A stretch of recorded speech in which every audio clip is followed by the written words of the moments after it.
It's a long and fraught process, but the two main parties, the Communist Party of Nepal Maoist Center, led by Prachanda at the time, and the Communist Party of Nepal United Marxist-Leninists, both founded in the early 1990s, they merged because they wanted mutual goals of stability and prosperity for the country of Nepal.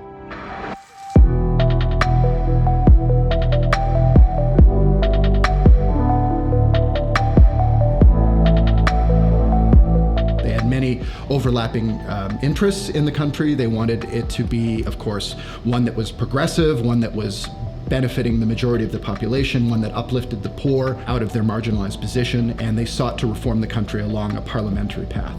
There were compromises, of course, there always have to be, but I think the overarching goals, they both wanted to, again, that stability, to bring Nepal away from years and years and years of civil war, and their mutual goal of seeing the value of Marxism-Leninism as a theoretical guiding principle, and their mutual interest in alleviating poverty and seeking a larger prosperity for the Nepalese people. That was their goal. So they have, of course, compromised in many ways. The Maoist Center is no longer openly calling for a people's war and violent rebellion, and the Marxist-Leninist Center, after the merger, they're quite content to find ways to fit Marxist-Leninism to the concrete realities prevailing in Nepal, but also with that shared goal of prosperity for the country.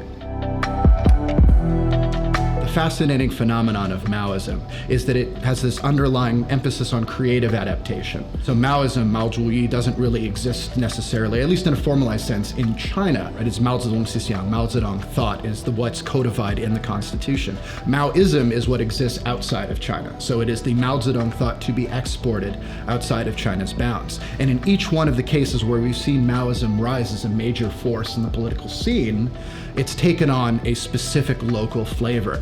And Prachanda himself, the main kind of theorist of the Communist Party of Nepal Maoist Center, believed that he needed to create a fourth sword of Marxism-Leninism, Mao Zedong thought. And this is what he called the Prachanda path, one that emphasized people's war, alleviating poverty, addressing socioeconomic inequalities, but also one that was very much attentive to the fact that this was a predominantly Hindu country. There is in fact a lot of conservative Hindus, and thus there needed to be a coexistence with these ideas. And this included also a willingness to participate in parliamentary politics.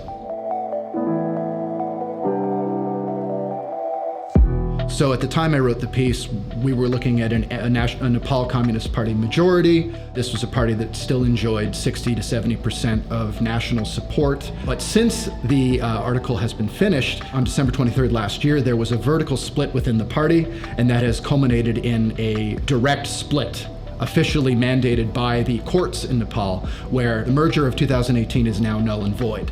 So we now have, once again, two parties divided. There are a few implications. Obviously, you have a Maoist party that now can start to point the criticism inwardly, introspectively, and say, hey, wait a minute, since the merger, the women, the students, the Dalit, or the quote-unquote untouchables, so these oppressed groups have remained marginalized, actually, ever since the merger. So critics of the Nepal Maoists might say, now's your opportunity to return to what got you into power, being the voice of the marginalized, of the oppressed. Essentially, the Nepal Communist Party as we know it, or as we knew it, is no longer. So this is a very recent development, and it'll be very interesting to see what happens in the coming months.